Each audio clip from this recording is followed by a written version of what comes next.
An anterior cervical discectomy fusion procedure, or ACDF, is a type of spine surgery from the front, or anterior part of the neck, where your cervical spine is located.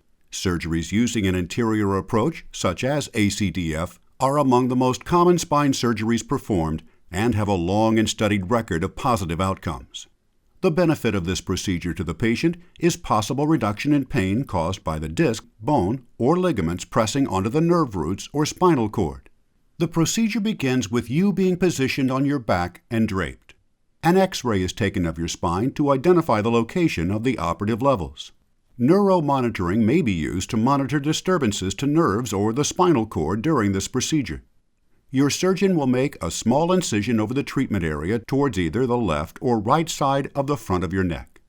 A retractor will be used to provide your surgeon direct access to the affected area.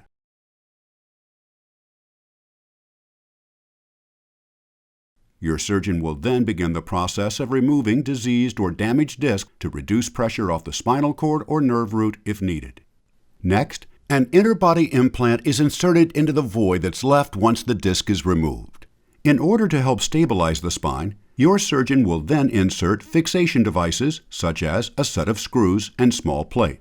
Your surgeon may choose to use an interbody implant with built-in fixation screws already in it.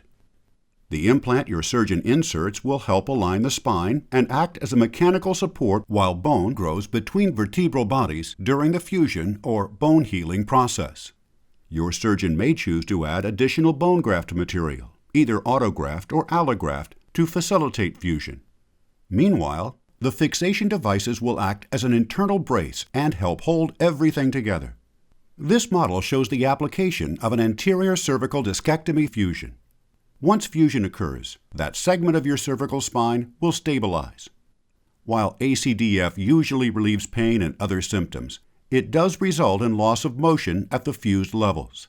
An alternative procedure is a cervical disc replacement surgery, which aims to decompress the nerve roots and/or spinal cord while still allowing motion to occur at the operative level. Your surgeon will determine which procedure is the best option for you.